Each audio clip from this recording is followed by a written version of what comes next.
Boa tarde a todos. Esse é um webinário, né, do projeto de pesquisa chamado Biosensores Fotônicos baseados em materiais 2D para o desenvolvimento de testes virais, né, a sigla, né, do projeto é FOBIO 2DM, FOBIO com PH, e esse é um projeto de pesquisa financiado pela FINEP, né, e em que 3 instituições colaboram, né, as 3 instituições são a Universidade Mackenzie, a UFRJ e Biomanguinhos, né, da Fiocruz. Tá? Então, a ideia do projeto é, né, trabalhar de forma cooperativa, aí, desenvolvendo esses testes virais baseados em tecnologia da luz, né, fotônica, utilizando o grafeno e outros materiais 2D. Tá? Então, no contexto desse projeto, a gente tem o prazer de oferecer esse webinário de hoje, que é o primeiro webinário do projeto, né, com o Dr. Cleiton Lage Andrade, né, um profissional destacado aí, da Biomanguinhos Fiocruz, que atua na assessoria de assuntos regulatórios de Biomanguinhos, né?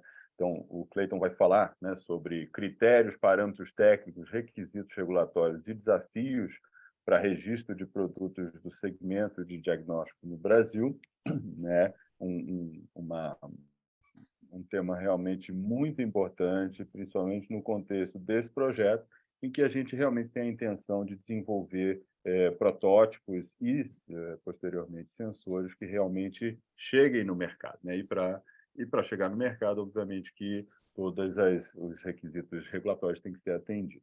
Tá? Deixa eu falar um pouquinho sobre o Cleiton. O Dr. Cleiton, ele é microbiologista, né, e imunologista pela UFRJ, tá? E ele fez o mestrado em Biomanguinhos em tecnologia de imunobiológico, né? Então, em Biomanguinhos, atuando nessa área regulatória. Então, Cleiton, muito obrigado por aceitar o nosso convite e a palavra é sua. Eu que agradeço a oportunidade. Deixa eu já compartilhar aqui, para a gente começando. Você só me confirma se já aparece para você. Está aparecendo. Perfeito. Tá certinho? Tá cheia? Cheia. Uhum. Excelente.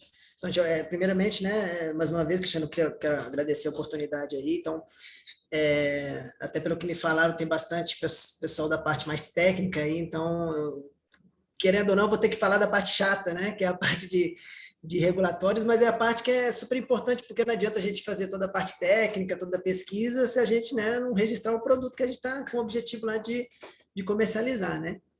Então, vou falar um pouquinho dessa parte, né, e assim, eu sei que acho que ninguém aqui conhece ou trabalhou com a parte de regulatórios, assim, qualquer dúvida, mínima que for, vocês fiquem à vontade, pode fazer a pergunta, que estou aqui para poder ajudar, e o que eu não puder ajudar agora, eu anoto a pergunta e passo para vocês depois, tá bom?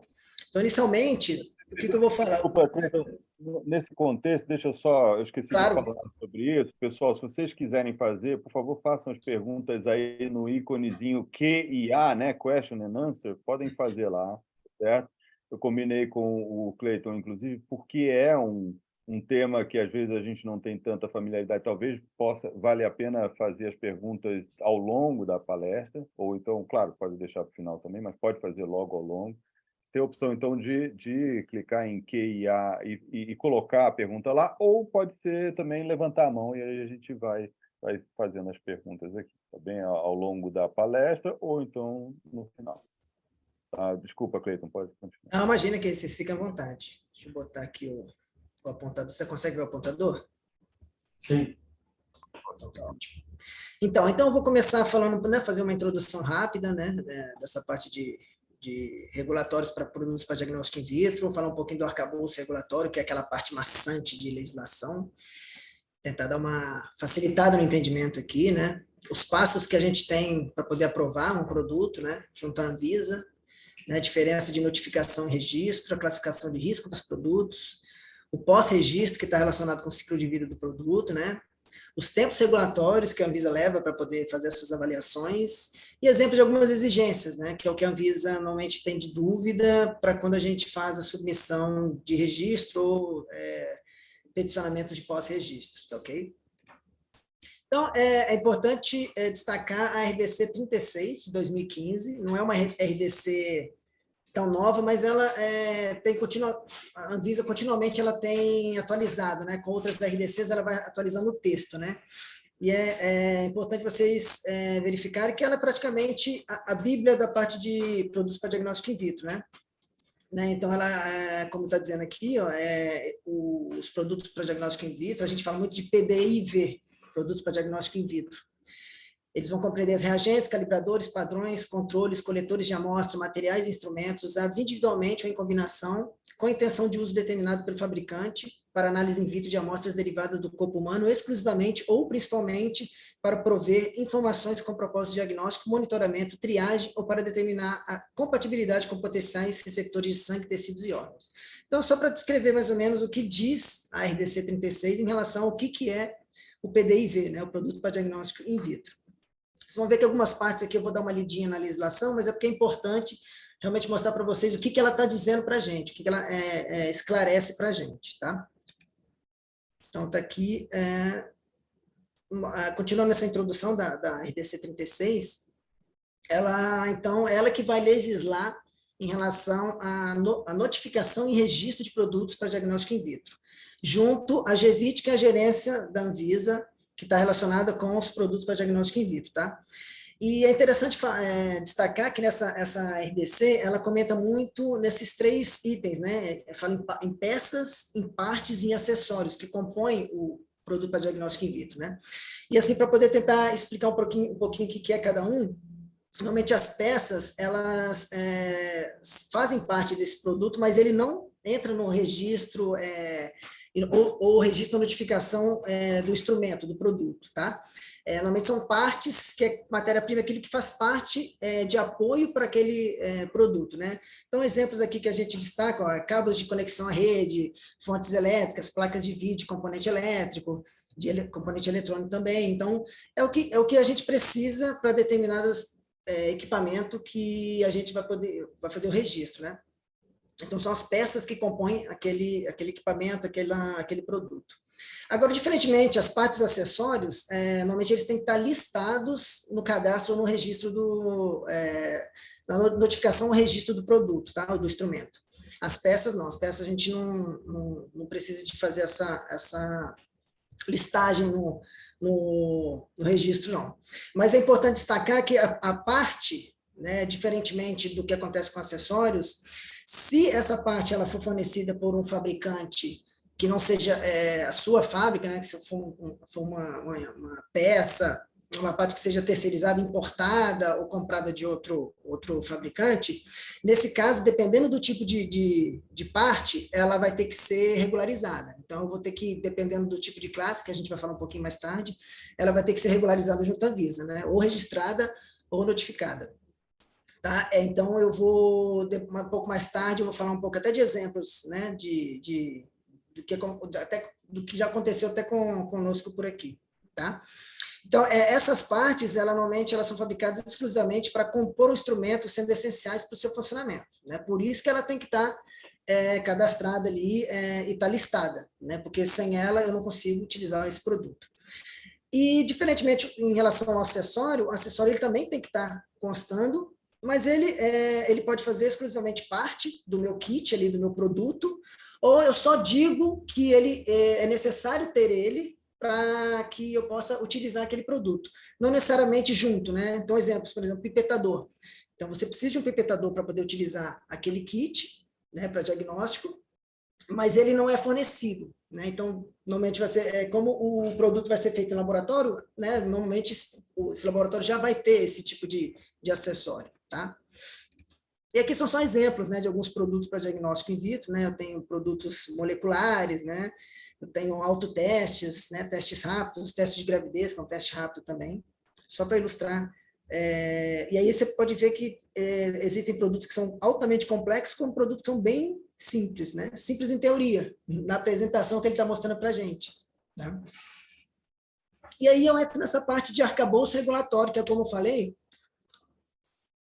é a parte chata, né? Aquela parte que quem não trabalha com regulatório, até para a gente de regulatório é bem complexo, porque às vezes tem tanta coisa que a gente fica até perdido, né? Eu destaquei, quando eu compartilhar esse material com vocês, eu deixei aqui, ó, embaixo a biblioteca de produtos para a saúde. Aqui, você clicando no link, vai ter toda a legislação relacionada a produtos para a saúde. E até para poder diferenciar para vocês, normalmente a Anvisa, ela diz que o produto para diagnóstico in vitro, ele é um produto médico, tá? Mas nem todo produto médico é um produto para diagnóstico in vitro, tá? Um exemplo clássico, uma prótese ou uma válvula cardíaca, são produtos médicos, mas que não são produtos para diagnóstico in vitro, tá? Então, normalmente, a Anvisa tem algumas legislações que servem para produtos médicos, então, nesse caso, o produto diagnóstico in vitro vai estar incluso, e outras que são exclusivamente para produto para diagnóstico in vitro, tá? Então, a RDC 36, que eu destaquei um pouco antes, né? Que é que vai classificar o risco, né? Informar sobre registro, pós-registro, né? Da parte de kits para diagnóstico. Essa 423, que como eu falei, que essa 36 é antiga, mas que algumas outras vieram para poder atualizar o texto dela, né?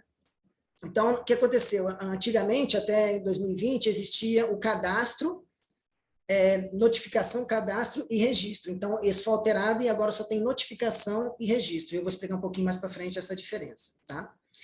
A IN3 2015, que vai regulamentar essa RDC 36, né?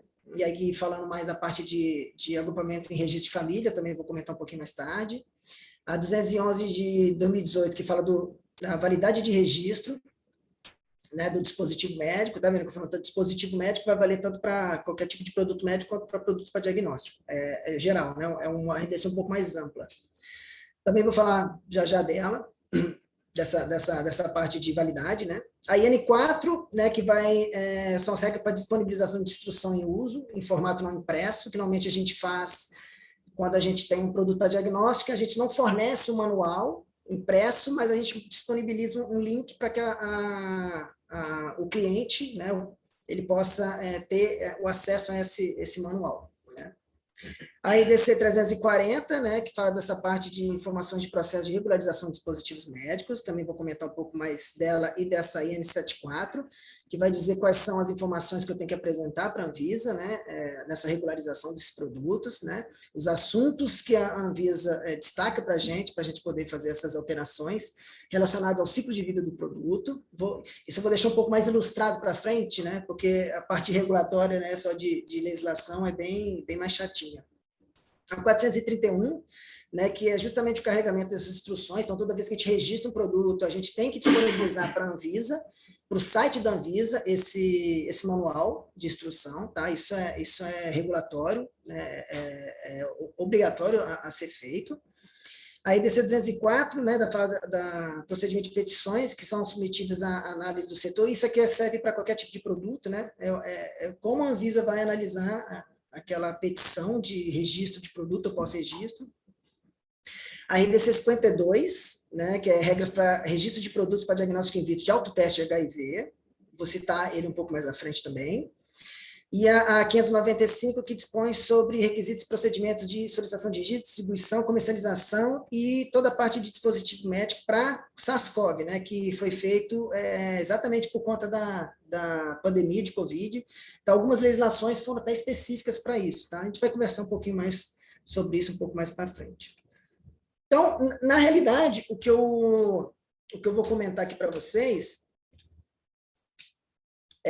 basicamente o que está escrito nesse manual, né? O manual de regularização de produtos para diagnóstico in vitro na Anvisa. Por ser um manual, o manual não é algo que é obrigatório para a Anvisa. O que é obrigatório, que a gente tem que cumprir, o cumpra-se, são todas as RDCs, né, as resoluções da diretoria colegiada da Anvisa, ou as INs, que são as instruções normativas. Né? Aqui é um manual que serve justamente para poder te guiar, como se fosse um guia mesmo, para guiar em relação ao entendimento de como é que funciona essa regularização. Então, é praticamente uma bibliazinha dessa parte de diagnóstico que vai explicar passo a passo aqui quais são, o que é necessário fazer para poder registrar um produto para diagnóstico in vitro. Tá? Então, na verdade, basicamente vou apresentar esse manual para vocês de uma forma diferente. Tá? Eu também gosto de destacar que alguns produtos para a saúde, né, como eu falei, o produto para a saúde está englobando o produto para diagnóstico in vitro, né, mas aí engloba outros produtos também. E alguns produtos, eles não precisam ser regularizados na Anvisa. Né? Isso, às vezes a gente tem bastante dúvida em relação a alguns produtos desses.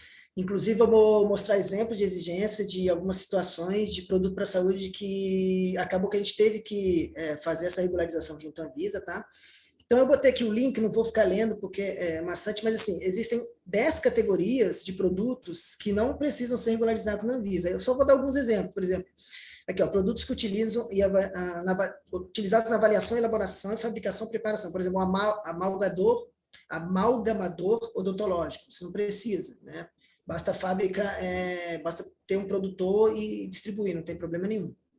Né? Por exemplo, aqui, ó, categoria 6, produtos para condicionamento físico, né? Aquele protetor não ortopédico de partes do corpo. Isso não é regularizado, mas a prótese já é. Né? Então, isso aqui é só para listar realmente, né, todos os produtos que, por enquanto, não precisam de regularização na Anvisa. Eu digo por enquanto porque, como vocês podem ver aqui, essa lista foi atualizada em 2020. Pode ser que ela seja atualizada, alguma coisa saia, outra coisa entre. Então, é algo que está sempre em alteração, que a Anvisa sempre está reavaliando, tá ok?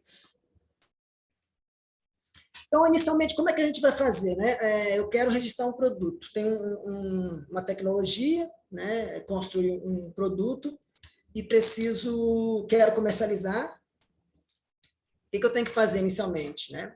Muitas pessoas, às vezes, imagina, né? Vamos fazer, manda para a Anvisa, está tudo bem. Não é só isso, não. Isso aí, vamos dizer que a parte, principalmente para o pessoal da parte técnica, é a parte básica, é a parte mais simples e comum. Só que eu tenho toda a questão regulatória que eu tenho que cumprir, né? Toda a parte de regularização sanitária, quanto a parte de boas práticas de fabricação junto à Anvisa, para depois, aí sim, a sua empresa tem que estar toda regularizada, para aí sim você possibilitar, primeiramente, entrar com um pedido de registro na Anvisa e, posteriormente, a Anvisa deferir esse registro. Tá? Então, inicialmente, a gente tem que, como eu falei, a etapa 1 é regularizar sanitariamente essa empresa. Né? Então, a primeira coisa que tem que se fazer é ter essa autorização de funcionamento de empresa que a gente chama de AF, né? Que tem que seguir a RDC 16 de 2014. Tá? A partir disso, tem isso é junto com a Anvisa. Tá? Depois, a Visa local, a Vigilância Sanitária local, normalmente ela é estadual e também municipal, dependendo, cada município, dependendo do tamanho, tem a sua vigilância local, então a gente chama de Visa, né? Vigilância Sanitária Local. Com ela, a gente tem que ter a licença de funcionamento, né? Que isso aqui normalmente vai estar junto à prefeitura, normalmente. E aí, a partir disso, estando tudo correto, essa autorização, a licença de funcionamento, eu tenho que pedir para a Anvisa o meu certificado de boas práticas de fabricação, né?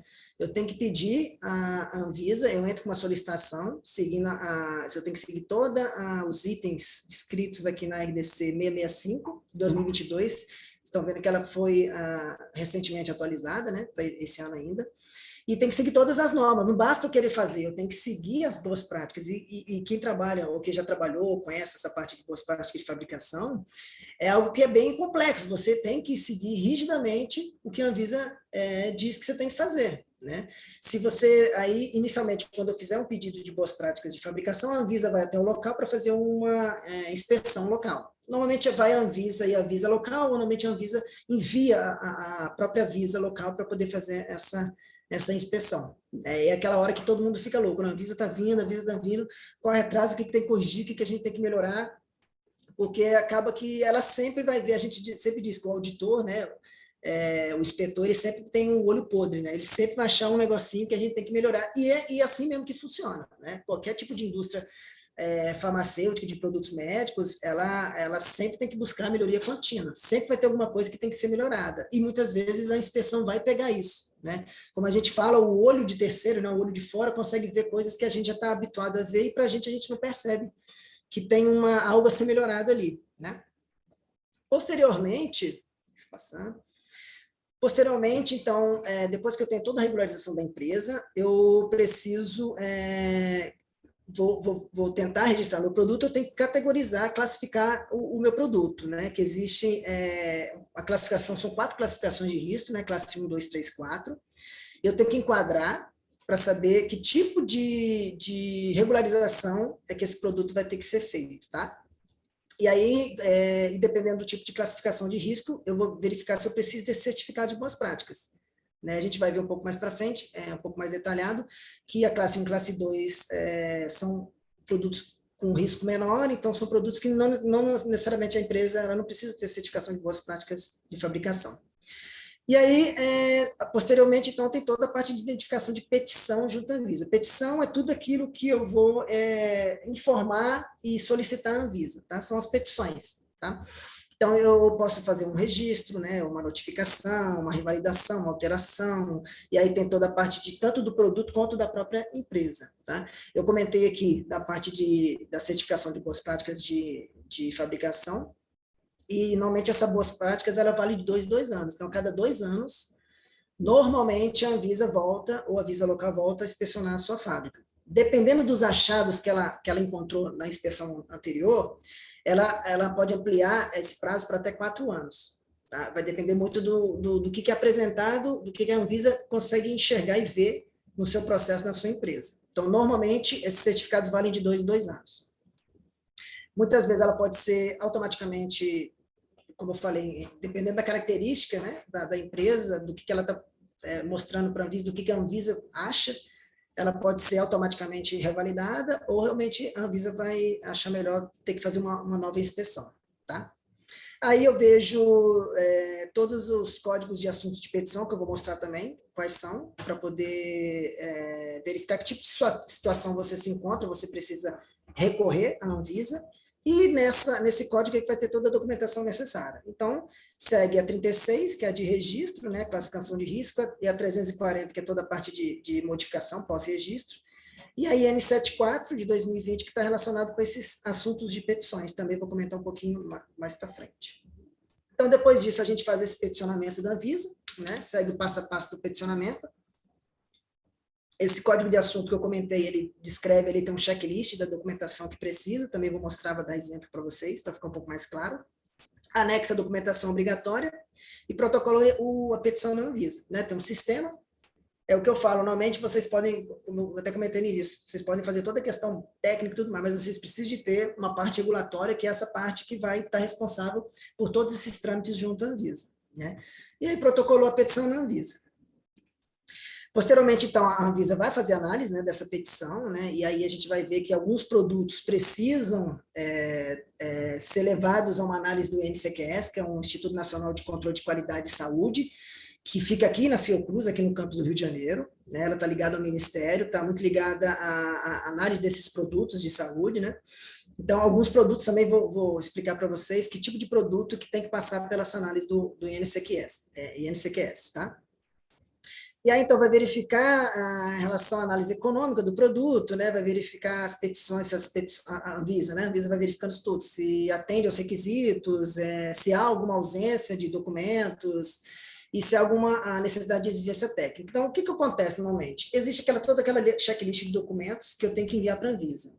Se eu deixar de enviar algum documento ou uma justificativa, a Anvisa pode sumariamente indeferir a minha petição. Ela nega até avaliar, porque você não seguiu o mínimo que era apresentar aquelas documentações, tá? Ou pode ser que algum tipo de documento não esteja totalmente claro para a Anvisa, e aí ela vai emitir uma exigência, pedindo para vocês um pouco mais de explicação, um melhor entendimento, porque não ficou muito claro para a Anvisa, né? E aí, nesse caso, a gente tem um prazo para poder responder, e depois disso, a Anvisa, se tiver tudo bem, ela pode deferir a sua petição, ou ela realmente pode indeferir, tá? A gente vai falar também mais um pouco mais específico disso. E aí, como eu falei, tem o resultado, né? Pode ser deferido ou indeferido. Vai depender do tipo de situação. É importante lembrar que para cada tipo de petição que a gente faz para a Anvisa, as indústrias privadas, elas têm que pagar uma taxa. Então, é muito importante, se você enviar uma petição para a Anvisa você vai pagar a taxa é como se você fosse tirar a carteira, né? Mexeu com a carteira, tem que pagar a taxa. Se eu não fui lá, o problema é meu, perdi o dinheiro. É a mesma coisa, se você pagou a taxa, não apresentou e foi indeferido, você perdeu o dinheiro, que o mínimo você não apresentou. E aí, por isso que tem toda essa exigência, uma forma da Anvisa tentar entender o que você apresentou para poder tentar deferir aquela petição que você está precisando. E aí vem aquilo que eu falei, que a RDC 36 leva, que ela diz que o produto pode ser notificado ou registrado, tá? Então, só para vocês entenderem a diferença de notificação para registro. Então, a parte de notificação, ela está relacionada com os produtos de classe risco 1 e 2, tá? E, nesse caso, são destinados para comprovar o direito de fabricação e importação. Então, o importador pode importar o produto e o fabricante pode fabricar, e isso está dispensado de registro. Você só informa a Anvisa que você tem interesse de comercializar, tá? E no caso do registro é o contrário, um pouco mais complexo, porque como são produtos de classe 3 e 4, que são produtos um pouco mais, que têm riscos maiores, e eu vou até explicar também em relação a esses riscos daqui a pouquinho. Nesse caso, você envia para a Anvisa, e a Anvisa tem que avaliar essa documentação, né, e te dá o direito de que você tenha a comprovação de fabricar aquele produto. Você tem todas as condições, você cumpre as boas práticas de fabricação, aquele produto, ele realmente é o que você disse que ele ele tem a capacidade de fazer aquilo que ele vai fazer, e aí você pode comercializar. Então, a parte de registro é um pouco mais complexa, certo? Deixa eu voltar aqui. Ah, tá. Essa 423 aqui, porque anteriormente existia o cadastro, que era notificação, cadastro e registro. A notificação era só para os produtos de classe 1. O cadastro era para os produtos de classe 2 e o registro eram para os 3 e 4 meses. Então, essa RDC 423, ela só tirou a questão do cadastro e ficou apenas notificação. Então, ficou classe 1 e classe 2 são notificados, e classe 3 e classe 4 é registrado. E aqui é só para mostrar, dar um exemplo, deixa eu ver se eu tenho aqui. Daqui a pouco eu vou dar um zoom aqui para vocês, só para mostrar aqui o checklist, o famoso checklist. Eu acho que eu consigo dar um zoom aqui, para vocês entenderem melhor, tá vendo?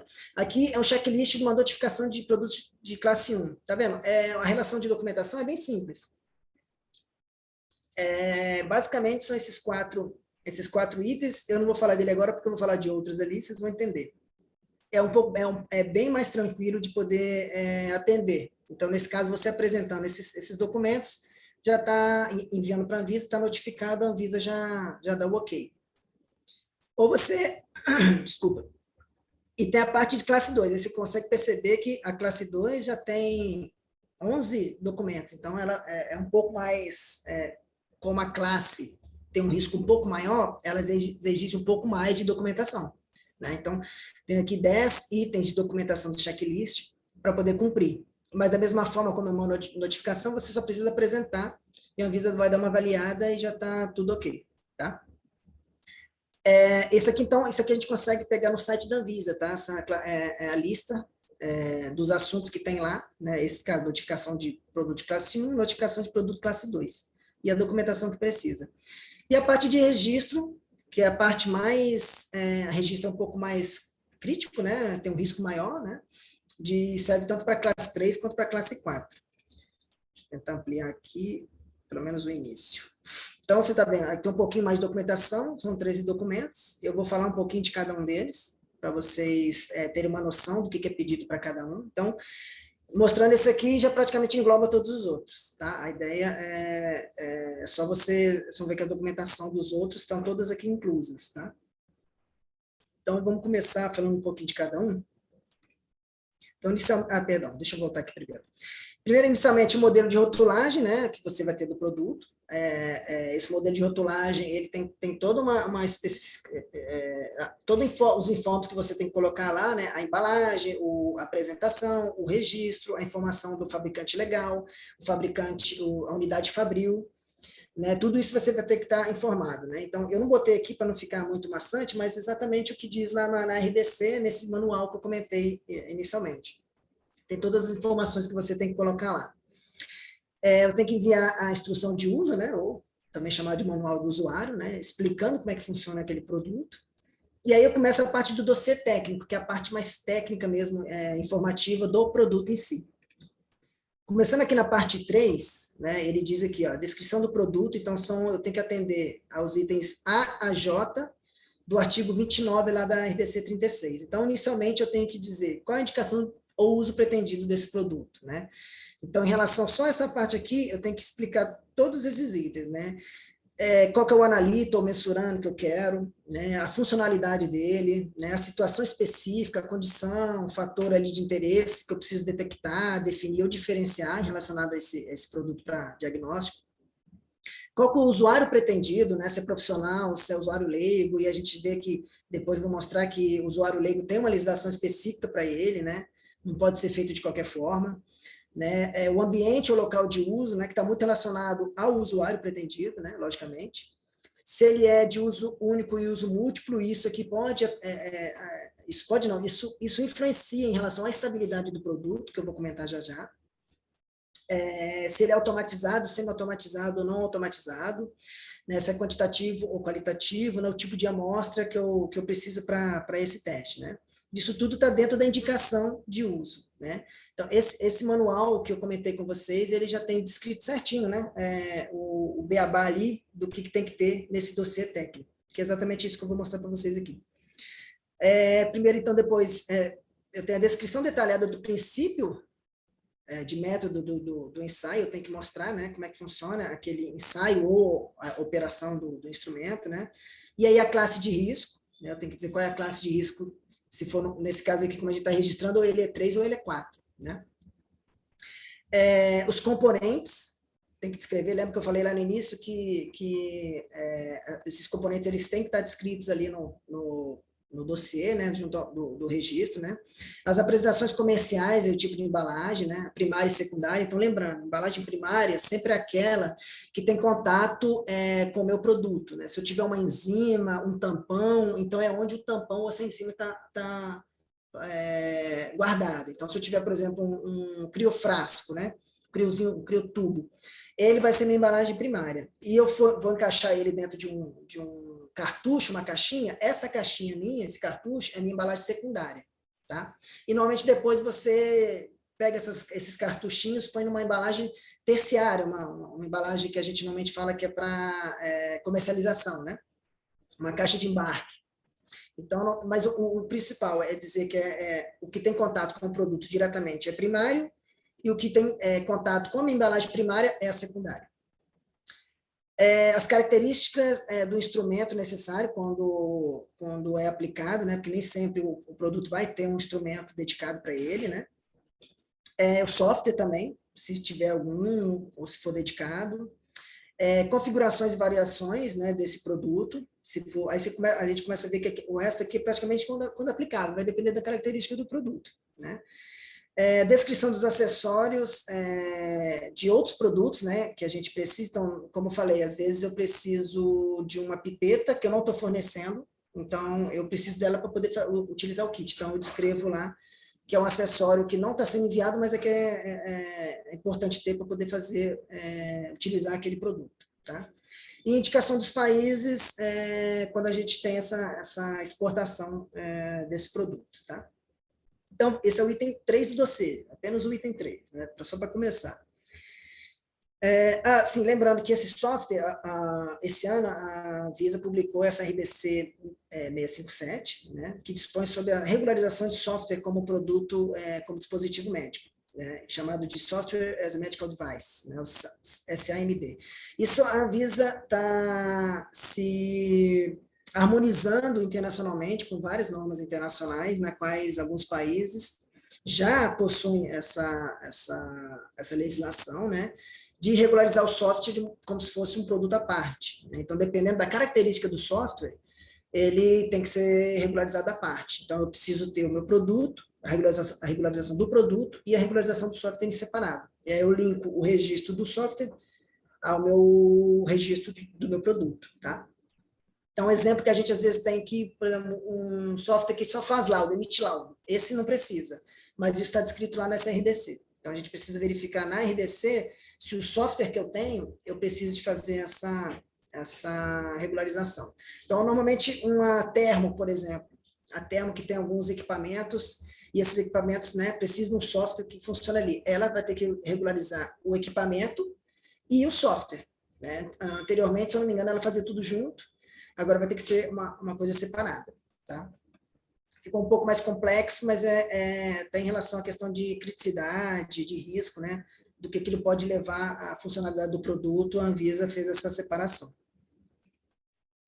E aí, então, depois disso, eu tenho aqui as imagens do produto, né, que se você, normalmente, a empresa que está fazendo o desenvolvimento, ela tem um lotezinho piloto, uns kitzinhos que começou a fazer, você pode usar a foto dele ali mesmo para poder enviar para a Anvisa. É uma coisa mais ilustrativa para a Anvisa entender visualmente o que é.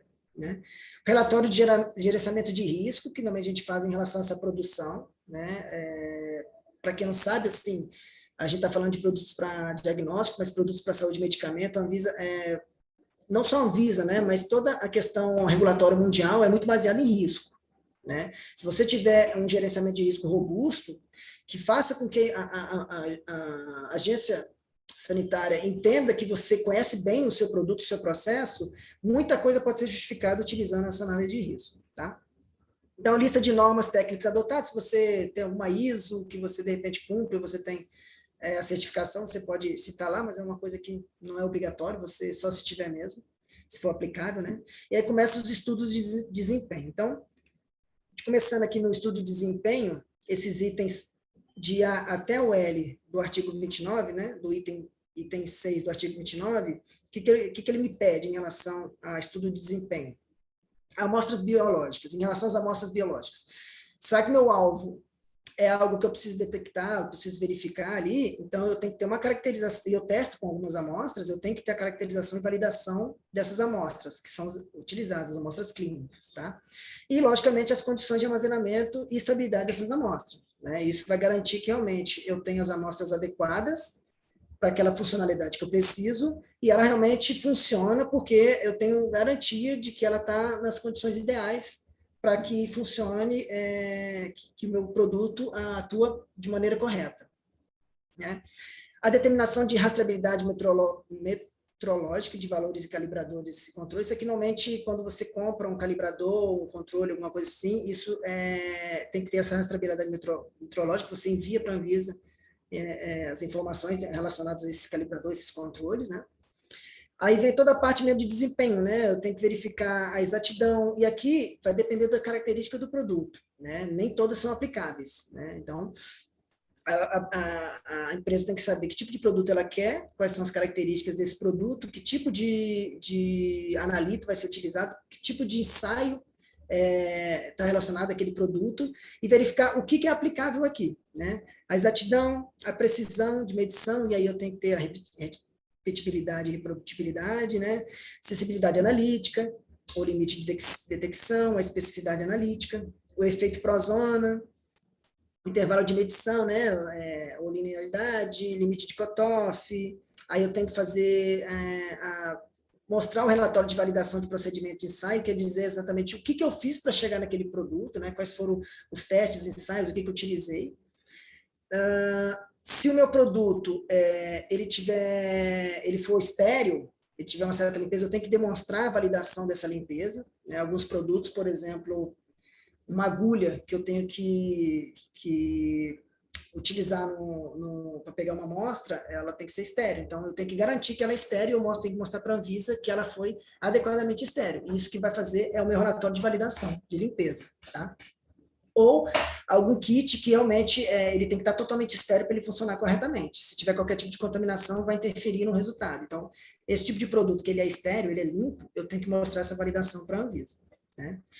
E aí, no caso de usuários leigos, eu tenho um relatório de usabilidade. Né? Isso aqui, como é que funciona? Ele, normalmente, o leigo, a ideia do leigo é ele fazer sozinho o teste. Né? Então, normalmente, quando a gente faz um teste para diagnóstico, que está voltado para o profissional de saúde, ele já tem todo o know-how, o conhecimento técnico para poder utilizar o produto, para poder ler o procedimento, verificar, entender e saber interpretar resultado. O leigo não necessariamente, o leigo normalmente é aquele que não sabe nada, né? é a pessoa que não tem noção nem de termos que às vezes a gente tem ali. Então, até para isso, você precisa fazer um teste para verificar se aquele produto seu o leigo consegue usar. Como é que funciona isso? Normalmente, é como se fosse um estudo clínico, entre aspas, porque, na verdade, é um estudo de comportamento. Você vai fornecer o seu kit para o paciente, um participante qualquer do estudo, ele vai ter que ler o manual e conseguir fazer sozinho o uso daquele kit. Se tiver alguma dificuldade, ele vai destacar, vai falar com você, e você vai ter que ter... É um estudo que você vai ter que ver se há algum tipo de melhoria a ser feita para que o usuário leigo consiga fazer sozinho, sem ajuda de ninguém, tá? Então, isso é importante. Todo o autoteste, que é o usuário leigo que vai utilizar, ele tem que ter esse relatório de usabilidade. Daqui a pouco eu vou falar na parte de autoteste, eu vou voltar a esse assunto. E aí, continuando, depois eu tenho a estabilidade do produto, depois o desempenho clínico. Né? Em relação à estabilidade, a estabilidade é o que vai me dar a validade do meu produto. Né? Então, como é que funciona essa estabilidade, esse relatório de estabilidade? Eu normalmente faço um lote, pode ser um lote comercial, um lote piloto. Um lote piloto é um lote que normalmente tem, no mínimo, 10% do tamanho do lote comercial. Tá? Então, a partir desses lotes, eu tenho que fazer 3 lotes e enviar ele para a estabilidade. Então, eu tenho que ter um protocolo com critérios de aceitabilidade, resultados, conclusão e condições de armazenamento corretas. Então, de tempos em tempos, eu vou mostrar, a partir desse relatório, que o meu produto, dentro daquela temperatura de armazenamento, ela tá em condições de ser utilizada normalmente. Tá? Então, eu faço testes de controle de qualidade que já são feitos para liberar o produto. Eu faço nesses tempos para mostrar que ele está ok, está de acordo com o que eu registrei e como eu preciso dele. Então, só para assim, ilustrar um pouco mais e ver que vocês entenderem que o estudo de estabilidade ele é algo importante e não é algo fácil de ser feito, ele tem que ser feito com esses 3 lotes. Os 3 lotes têm que passar nos tempos, porque senão é reprovado a validade. Então, digamos que eu fiz 3 lotes em tempos separados. Então, um já está em 1 ano, o outro está em 9 meses, o outro está em 6 meses, o que vai me dar validade é o que tem menor. É o de 6 meses. Então, se eu quiser fazer um produto que tenha validade de 1 ano, os 3 têm que chegar no tempo de estabilidade de 1 ano. E nesse tempo todinho, eu preciso de ter todo o controle de qualidade ok dele. Tá?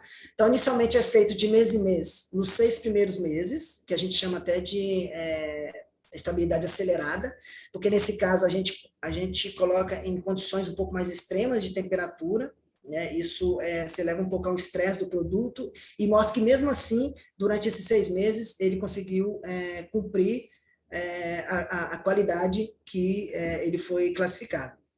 E a partir desses 6 meses, eu faço no primeiro 9 meses, de 3 em 3 até 12, então, ou seja, são de mês em mês até o 6º, o 9º mês e depois o 12º mês. E depois disso eu faço de ano em ano. Tá? E a partir do momento que eu vou ampliando essa estabilidade, eu posso pedir para a Anvisa uma ampliação de prazo de validade. Então, se no registro eu só tive dados de 12 meses, eu peço 12 meses de validade. Se daqui a 1 ano eu faço a minha estabilidade e vejo que com 24 meses ele está ok, eu peço à Anvisa uma validade de 24 meses baseada no meu estudo de estabilidade. Então, o estudo de estabilidade é que vai dar a validade do produto, tá? Depois disso, eu tenho a estabilidade em uso do produto. O que é isso?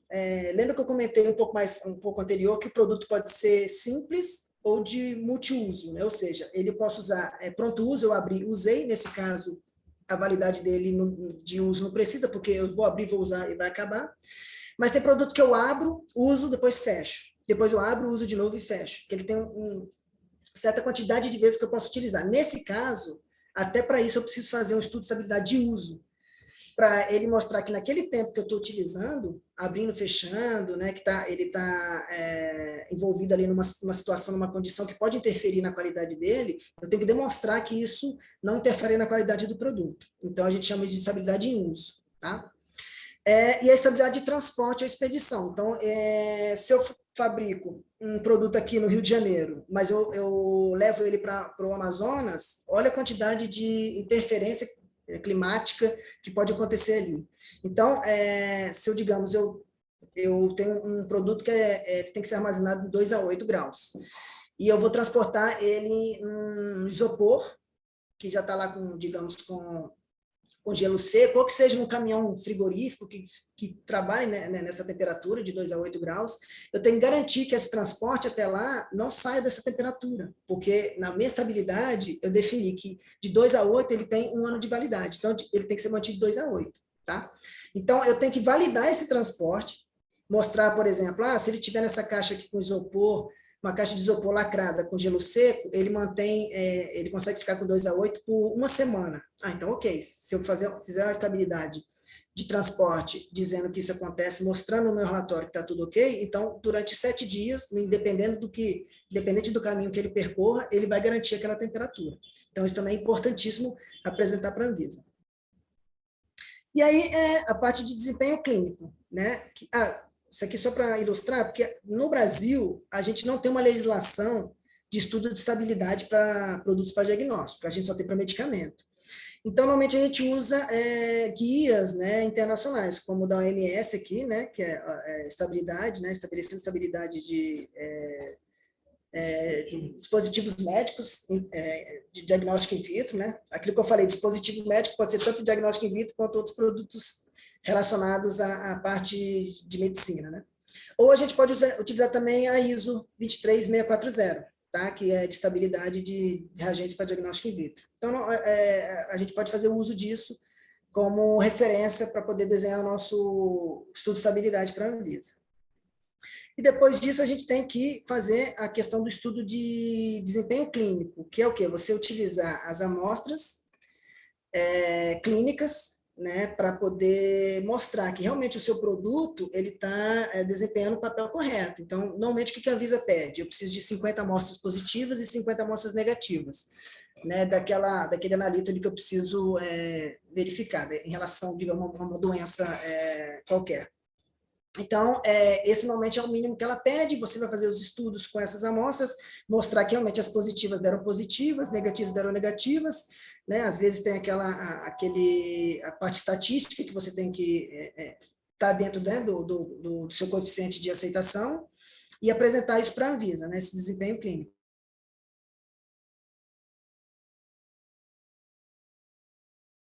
Clínica e especificidade clínica, né? Toda a parte de questão de validação, né? Os valores esperados, o valor de referência, um relatório de avaliação de evidências clínicas. Então, isso tudo está relacionado com esse desempenho clínico, né? Meu produto realmente ele tem que fazer aquilo que ele teve intenção de ser construído para fazer. E aí, essa parte aqui, dentro da Anvisa, eu posso notificar ou registrar um produto, seja ele único ou em família. Mas qual que é a diferença, né? O que seria um produto único e um produto registrado em família? A Anvisa, ela... Normalmente, os produtos que são enquadrados em família são produtos que têm as características muito semelhantes, né? Eles têm o mesmo fabricante, eles têm características semelhantes e tem uma metodologia, uma indicação que são iguais. Então, eu posso fazer um registro, uma notificação em família, que é botar produtos que são semelhantes no mesmo registro. Isso facilita demais, até depois, para você fazer um pós-registro, você inclui um registro na família, ou você exclui. É uma coisa muito mais simples, né? Inicialmente, você tem que atender todos os critérios de registro, normalmente, como um produto único, mas depois a questão do ciclo de vida do produto facilita muito, né? Já que são produtos que são semelhantes, eles estão enquadrados no mesmo tipo de risco e no mesmo registro, tá? Mas não pode ser qualquer produto que pode ser registrado em família. Então, inclusive, essa IN3 aqui de 2015, ela destaca isso, né?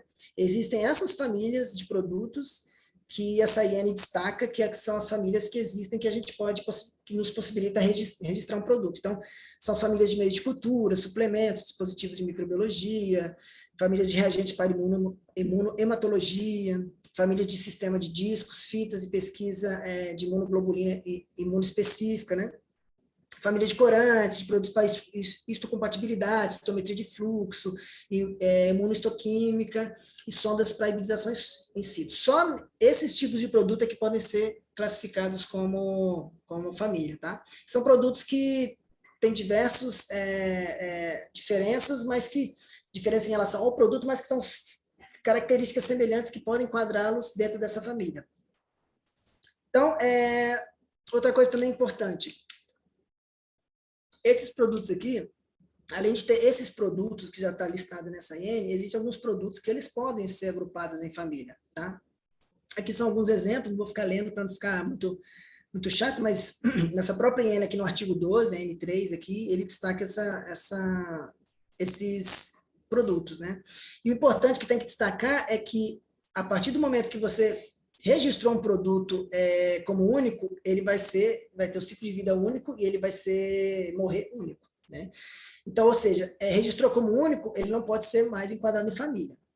Assim como o contrário também, registrou como família, ele vai entrar como família, né? Então, todo o ciclo de vida do registro até o cancelamento do registro vai continuar da mesma forma. Ou ele é produto único, ou ele é produto em família.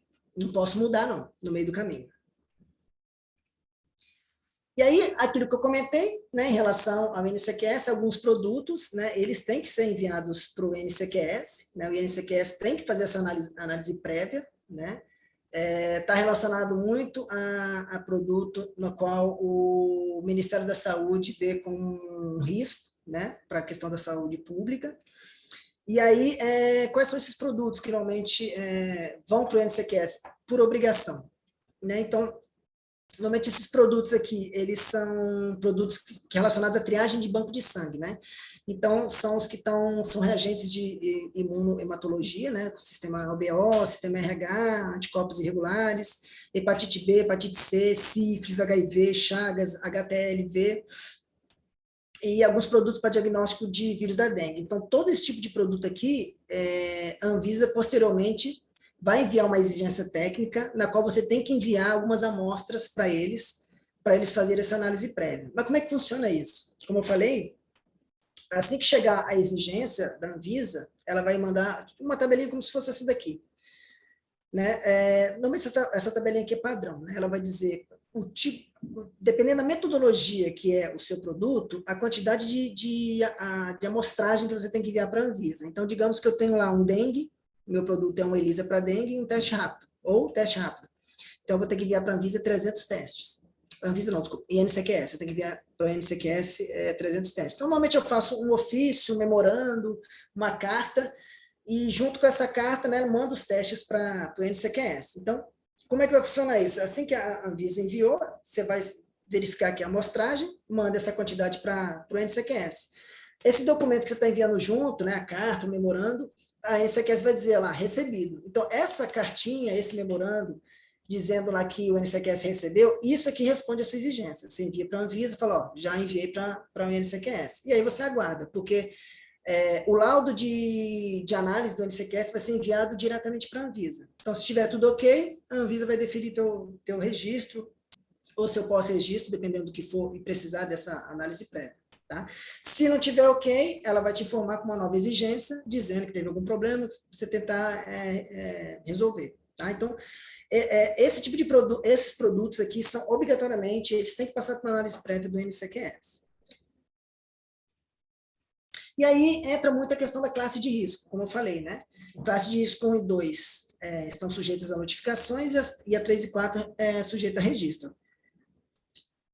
Mas qual que é a diferença, né, dessas classes? Então, lá no artigo 4 lá da RDC 36, ó, ele exemplifica aqui exatamente quais são esses tipos de riscos, né, dentro de cada uma das classes. Então, classe 1 tem um risco ao indivíduo baixo e a saúde pública também é baixo. Então, ele entra como classe 1. A classe 2 já tem um médio risco, né, para o indivíduo, mas é baixo em relação à saúde pública. A classe 3 já tem alto risco para o indivíduo e médio risco à saúde pública. E o classe 4 já é alto risco tanto para a saúde pública quanto para o indivíduo. Então, normalmente, ele leva em consideração esses riscos do indivíduo e para a saúde pública. Né? E lá no artigo 5º, ele mostra que essa classificação é baseada em indicação de uso especificada pelo fabricante, né? Os conhecimentos técnicos, científicos ou médicos do usuário. Então, lembra que eu te falei que, aí a gente vai mostrar daqui a pouquinho, que um produto que, por exemplo, é para o usuário leigo, tem um certo risco um pouco maior, pode ter, do que para um usuário de profissional de saúde, né? Isso tem que ser levado em consideração. A importância da informação fornecida ao diagnóstico, a relevância do impacto, né, do resultado para o indivíduo e para a saúde pública e a relevância relevância epidemiológica. Né? E aí, do artigo 6º ao artigo 13º aqui, da RDC 36, eu não botei aqui para não ficar maçante, mas ali ele mostra exatamente quais são os produtos em cada uma dessas classes, ele exemplifica bastante coisas. Mas pode ser que a gente não saiba, não tenha noção de como é que classifica, né? Porque muitas vezes você vai ficar na dúvida, será que é classe 3, será que é classe 4? Até que dependendo do que for classe 3, classe 4, a documentação é a mesma, mas se for classe 2 e não for classe 1, já é diferente. Classe 3 ou classe 2, já é bem diferente. 2 para 1, então mais diferente ainda. Então você tem que ter essa noção. Então, normalmente, o que a gente faz? Se você entrar, verificar nesses artigos aqui, do sexto ao 13º, e não conseguir entender, normalmente a gente entra lá no site da Anvisa, tá? Eu entro lá no link, e isso aqui, normalmente, quem vai fazer é só quem trabalha com regulatórios, porque é quem tem o cadastro no site da Anvisa para poder entrar e verificar isso, tá? Mas existe uma outra alternativa que eu vou mostrar para vocês já já. Então, o que eu faço? Eu normalmente coloco lá, não sei se vocês estão chegando, mas eu vou tentar aumentar um pouquinho. Então, lá no sistema, eu digo lá qual que é o nome técnico, né? O que está relacionado ao meu produto. Então, nesse caso aqui, uma hibridização in situ. Quando eu pesquiso aqui, o próprio site da Anvisa, aqui, o próprio sistema já vai me dizer qual é a classe. Então, qualquer dúvida que eu tenho, eu entro lá, digito o nome técnico e o próprio sistema da Anvisa vai me dizer qual é a classe, né? Nesse caso aqui, um autoteste para albumina. Botei lá, pesquisei, está aqui, classe 2. Ele já diz, tá vendo? Produto médio risco ao indivíduo e baixo risco à saúde pública. Então, ele já nos ajuda em relação a isso. Agora, em relação aos outros aqui. Em classe um coronavírus, quando a gente põe lá um coronavírus, ele já é classe 3, tá? Tem um produto de alto risco, ao indivíduo, e médio risco à saúde pública. O ortopox vírus, né, no caso que está acontecendo agora do monkeypox, também é a mesma coisa, é classe 3. E um exemplo aqui de classe 4, por exemplo, HIV, HBV, HCV. Então, ele já é considerado classe 4. Tem um alto risco para o indivíduo e um alto risco para a saúde pública, né? Então, qualquer dúvida que a gente tem, normalmente a gente vai lá no sistema da Anvisa e põe lá, faz o pesquisa e tenta verificar, né, achar. Mas acontece também de, às vezes, você ter um tipo de produto que o nome técnico não está registrado ali na hora. Então, nesse caso, tá vendo aqui, ó, o nome técnico, tem aqui azulzinho, não previsto. Você vai clicar ali, vai enviar para a Anvisa, acho que ela, normalmente, 1, 2 dias úteis, ela atualiza o sistema para poder colocar lá para ela.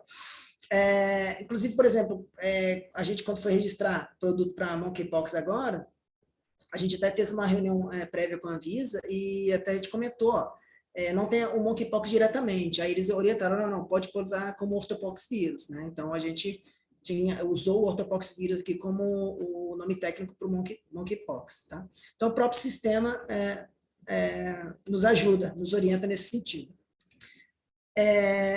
Mas, caso você não... Pois não. Com relação a isso, voltando naquele slide que estava mostrando, esse sistema de busca, ele é específico para produtos de diagnóstico ou não? Produtos médicos?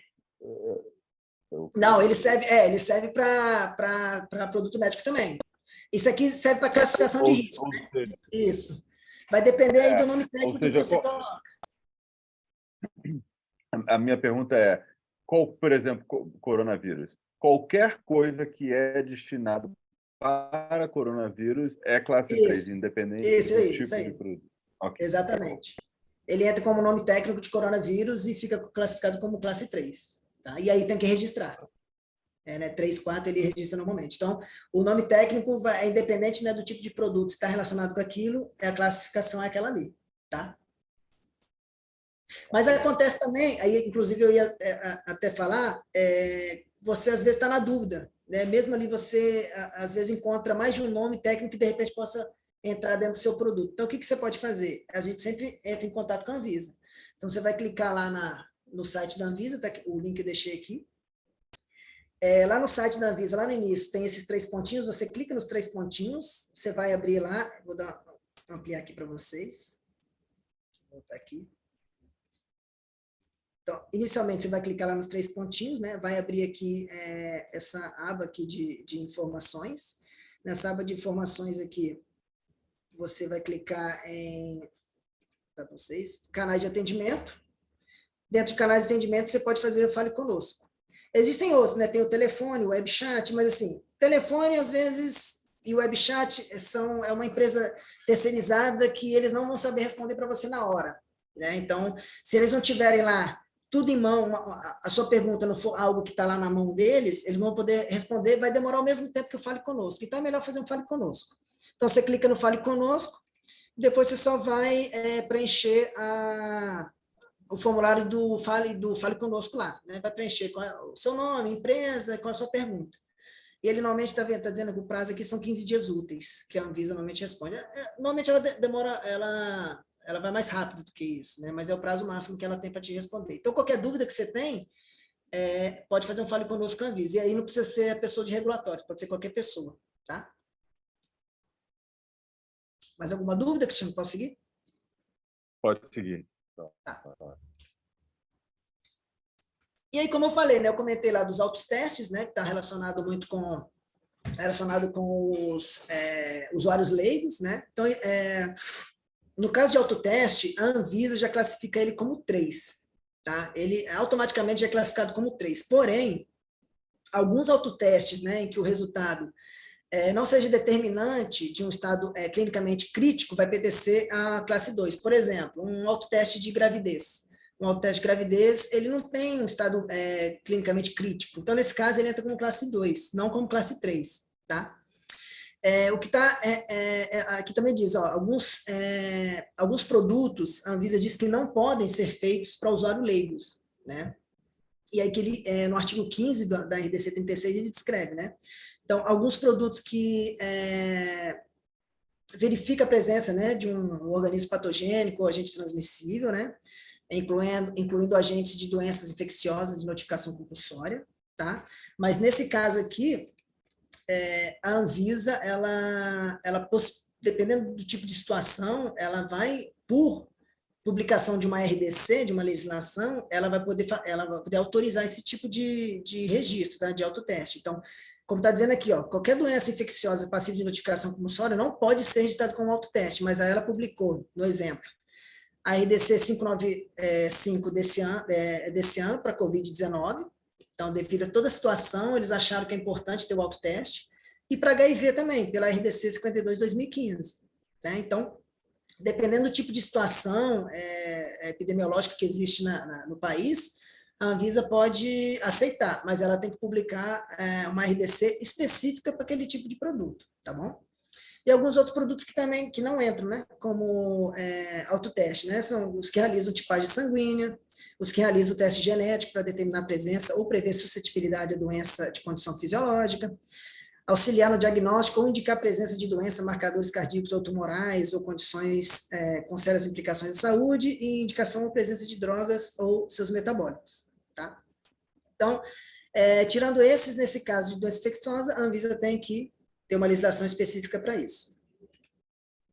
E aí a gente entra, né? A gente fez o registro, pode ser de um produto classe 1, ou classe 2, ou classe 3, ou classe 4, pode ser um autoteste.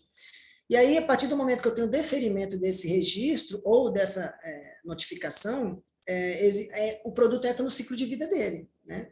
Que é produzir, comercializar, e uma hora pode ser que a empresa desista desse registro e ele vai ser cancelado. E aí, durante todo o ciclo de vida do produto, como comentei lá no início, né, a gente sempre busca a melhoria dos processos, a melhoria da qualidade do produto, dos meus processos relacionados a esse produto. E aí eu preciso de fazer os pós-registros, né, que são informações que eu preciso atualizar e eu preciso enviar para a Anvisa, né? Então, esse tipo de alterações de informações desses dispositivos, né, médicos que estão relacionados também com os produtos para diagnóstico in vitro, ela está ligada à RDC 340, né? E essa RDC 340, ela me mostra ali 3 tipos de alterações possíveis, né? Então, eu posso ter uma autorização que é de aprovação requerida, ou seja, eu tenho que enviar para a Anvisa vai ter que avaliar isso e me dar a aprovação dela ou não, tá? Eu tenho alteração de implementação imediata, que é aquela alteração que eu só envio a documentação para a Anvisa, e já posso, a partir do momento que eu enviei, eu já posso implementar, né? E as alterações não reportáveis, que são alterações relacionadas ao produto que não modifica a qualidade, o processo produtivo dele, ou seja, que não tem nenhum impacto em relação à qualidade desse produto. Mas, mesmo assim, por boas práticas de fabricação, toda alteração não reportável à Anvisa, ela tem que estar registrada dentro do seu sistema de qualidade, né? O sistema de qualidade vai registrar tudo, porque numa inspeção que vai vir a Anvisa ou a Visa, ela vai verificar todos os tipos de alteração que aquele produto seu teve, né? E ela vai verificar se aquilo está tudo de acordo com as normas, inclusive com as BPFs, né? As boas práticas de fabricação. Ok? E aqui, a partir da IN 74/2020, ela estabeleceu os assuntos que estão relacionados com essas alterações. Então, esses são tipos de alterações que eu tenho, né? São as possíveis alterações que eu posso ter lá do meu produto, né? Então, como eu falei, existe uma alteração. Aditamento é qualquer informação que eu preciso enviar para a Anvisa que seja complementar a alguma coisa que eu tenho. Entendeu? Às vezes, digamos, eu fiz uma petição de registro, ou pós-registro, e esqueci de enviar um documento mais atualizado, eu faço um aditamento. Eu faço um aditamento para a Anvisa, desculpa, naquela petição que eu fiz anteriormente, por favor, considerar esse documento. Então, o aditamento você pode fazer em qualquer momento, tá? Eu tenho, então, em relação à notificação, ela está sempre relacionada, como ela tem um classe de risco baixo, 1 ou 2, ela tem uma implementação sempre imediata. Basta eu enviar as documentações para a Anvisa, naquele momento que eu enviei, você já pode implementar essa mudança. Agora, em relação aos produtos de classe 3 e 4 que são registrados, eu tenho uma alteração de registro que requer uma aprovação da Anvisa ou que requer uma implementação imediata. Então, no caso de implementação imediata, por exemplo, se eu mudar a apresentação comercial de um produto, parte dele é imediata. Eu só altero, mando a documentação para a Anvisa e a partir daquele momento eu já posso fazer essa alteração. Né? Se eu quiser excluir um produto em família, né? Se eu mudar um fabricante legal, desde que o meu processo fabril ele continue o mesmo, não tem problema, é tudo imediato. Tá? E aí tem as requeridas, que são alterações que a Anvisa reconhece e entende que são mais críticas à qualidade do produto e que ela precisa avaliar para saber se está de acordo com aquilo que você está querendo alterar. Né? Então, exemplos aqui, a composição de produtos ou modelos de instrumentos. Se eu alterar isso, a Anvisa precisa analisar essa documentação para saber se está tudo de acordo. Né? Inclusão de local de fabricação, que nesse caso, você lembra que eu comentei lá no início, para eu poder fabricar, eu preciso ter toda a questão regulatória de funcionamento, né, de acordo com a Anvisa e com a Visa. Então, para poder fazer isso, a Anvisa tem que analisar se aquela empresa tem CBPF, se ela atende às normas e tudo mais. Então, acaba que é uma aprovação requerida. Né? Inclusão de produto e família, a documentação mais simples, mas a Anvisa precisa confirmar isso. E o que eu destaco aqui é o famoso código 844, né? Que é o código que normalmente a gente não tem... aqui deixa eu dar uma ampliada para vocês. Que é o código de alteração que normalmente engloba tudo. Né? A gente, às vezes, vira e mexe, tem certas dúvidas, inclusive a gente da parte de regulatória, que eu vou mostrar até em exemplos de exigência do que aconteceu com a gente. E... qualquer tipo de alteração que às vezes a gente não encaixa em nenhum outro, porque depois que a Anvisa publicou essa IN 74, o número de assuntos diminuiu. Então, a gente fica meio na dúvida do que vai entrar. Às vezes, a gente tenta ver se tem condições de entrar em uma implementação imediata e, às vezes, não consegue achar. Então, esse 8444 praticamente engloba quase que tudo em relação às alterações requeridas. Né? Então, se eu quiser mudar qualquer informação do dossiê, a indicação do uso, tá vendo? A instrução do uso, né? Tirando essa parte de interferente e limitações, se eu alterar a amostra biológica, se o meu desempenho analítico modificar, a estabilidade, a conservação, o prazo de validade, tudo isso eu vou ter que fazer via o código 8444. Tá? E esses são os documentos que ele solicita. Né, o modelo de rotulagem, nem sempre, dependendo do que for aqui modificado, vai atualizar, vai alterar a questão da rotulagem, então você só envia mesmo o que você já tem. Instrução de uso, dependendo se for alterado, eu preciso, né, modificar, enviar, às vezes não vai ter modificação nenhuma, às vezes só vai ter no dossiê, então eu boto aqui, ó, as partes do dossiê que contém essas informações alteradas. Né, então, até Então, para ilustrar para vocês, normalmente o dossiê, vocês lembram que eu comentei com vocês, aquele tanto de desempenho, tanto de informação que tem no produto, eu não preciso enviar normalmente o dossiê, eu só digo quais são as partes que estão sendo alteradas e explico, né? Que o documento 3 é documentos relacionados a alterações propostas. Eu mostro para eles, eu estou querendo mudar isso, digamos, eu quero ampliar meu prazo de validade, eu quero para 2 anos, e eu vou mandar para eles meu estudo de estabilidade aqui, meu estudo de estabilidade está mostrando para mim, os dados dele aqui, que com 24 meses, a qualidade do produto continua perfeita. E aí a Anvisa vai analisar para me aprovar ou não essa minha estabilidade e a ampliação do prazo de validade para 2 anos. Tá? Então, esse é o código aqui mais utilizado em relação a esses tipos de modificações que são mais, digamos que alteram mais, podem alterar mais a qualidade ou o processo produtivo do meu produto. Tá? E aí, falando tudo em questão desses produtos, a gente entra em relação aos tempos regulatórios. Né? Como é que funciona o tempo regulatório? Então, inicialmente, para vocês entenderem, todo produto, a partir de 2018, ele passou a ter 10 anos de validade do registro. Né? A RDC 211, de 18, ampliou essa validade, que inicialmente, antes de 18, eram 5 anos. Né? Todos os produtos eles tinham a validade do registro, não dele, do registro, de 5 anos. Então, a partir dessa RDC, passou a valer 10 anos o registro. Então, eu tenho, como fabricante, eu tenho 10 anos que aquele meu registro me garante poder comercializar aquele produto. Tá? Mas, a partir do momento que ele chega no final dos 10 anos, se eu quiser continuar, né, fabricando, comercializando aquele meu produto, eu tenho que solicitar a revalidação desse registro. Né? Isso só pode ser feito nesse prazo aqui, de 1 ano a 6 meses antes do vencimento. Né? Se você enviar antes de 1 ano, antes de 1 ano até não tem problema, que a Anvisa só não vai aceitar. Agora, se você enviar depois que passou os 6 meses anteriores, a Anvisa vai indeferir, você pode perder o registro do seu produto e vai ter que começar tudo de novo. Então, para exemplificar com data, para facilitar, digamos que eu tenho um produto que foi registrado em 10/10/2015. Então, a validade dele 10 anos, vai até 10/10/2025. Mas alguém pode falar, pô, mas 2015 aqui eram 5 anos, né? E 2018, que a partir de 2018 que valeu 10 anos, mas esse produto aqui, ele iria vencer em 2020. Só que a partir da RDC 2018, todos os produtos ampliaram, mesmo os que já estavam registrados, tá? Então, ficou valendo tanto os que estavam registrados, quanto os novos, tá ok? E aí, então, nesse exemplo, de 10/10/2015, o meu registro vai valer até 10/10/2025. Então, eu preciso, a gente da parte de regulatórios, a gente precisa enviar a solicitação de revalidação entre 1 ano, ou seja, de 10/10/2024 até 10/4/2025. Então, esses 6 meses iniciais do último ano, tá? Fora disso, a Anvisa não vai aceitar ou ela vai indeferir, você pede a validação. Então, a gente regulatórios, a gente fica muito preocupado com prazos por conta disso, porque dependendo do prazo que você perder, você perde todo um processo de um produto, né? E tem que começar tudo de novo, tá ok?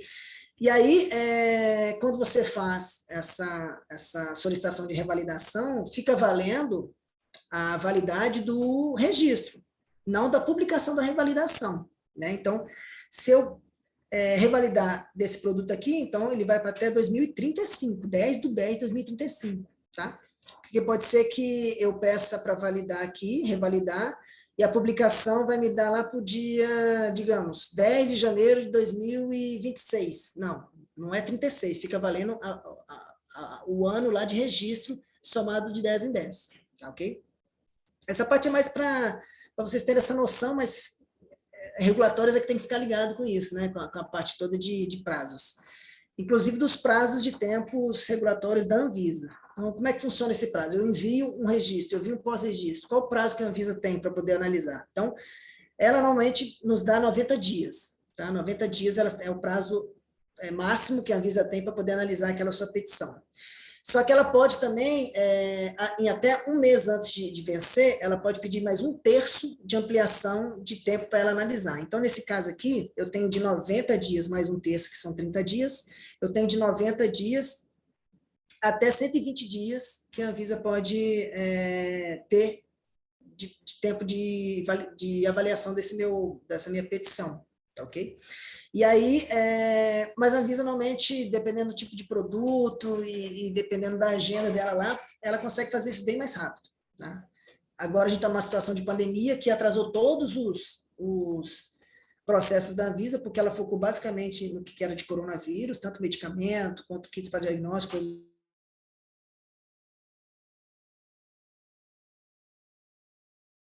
casos dela.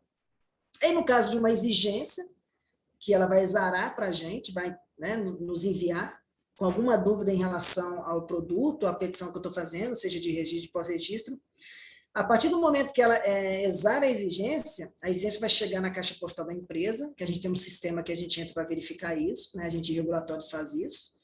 A partir do momento que eu vi aquela exigência, que a Anvisa me diz o que ela está querendo em relação àquela minha petição, eu tenho um prazo de 120 dias corridos para poder responder. Se eu perder esse prazo, eu tenho um indeferimento daquele meu processo. Então, pensa, aquilo que eu comentei no início, se uma empresa privada, ela paga uma taxa, e eu não consegui cumprir esses 120 dias, eu perco essa taxa, eu paguei à toa. Entendeu? Mas, assim, para cumprir a exigência não tem taxa, não, você só cumpre, né? Porque faz parte ainda dentro daquela petição sua que você está fazendo inicialmente, seja de registro ou de pós-registro. Tá? Então, esses 120 dias, eu tenho esse prazo para poder cumprir a exigência, mas quando eu cumpro a exigência, não existe um prazo para a Anvisa analisar. Inclusive, é até complicado, por quê?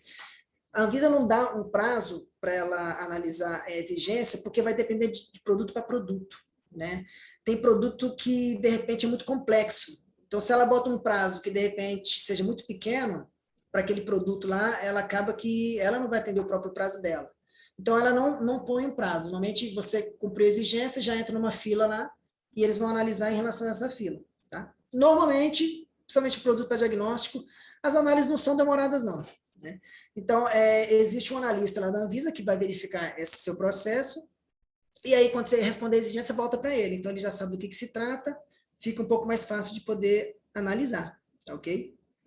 E aí, falando em exigência, eu vou dar exemplos de algumas exigências que a gente vê que é muito comum e outras que são até interessantes para você, para ilustrar em relação ao que a Anvisa pede. Então, em relação à estabilidade, isso é muito comum. Né? Lembra que eu falei que no estudo de estabilidade a gente tem que ter pelo menos um mínimo de 6 meses, que é quando tem um estudo acelerado pronto, e aí eu tenho um estudo de longa duração, que é o tempo que eu quero. Então, se eu quero um produto que tenha 3 anos de validade, eu vou ter que ter um estudo de longa duração de 3 anos. Né? Então, é muito comum da gente, às vezes, inclusive por emergências públicas e tudo mais, eu preciso registrar um produto que eu não tenho os dados ainda. Né?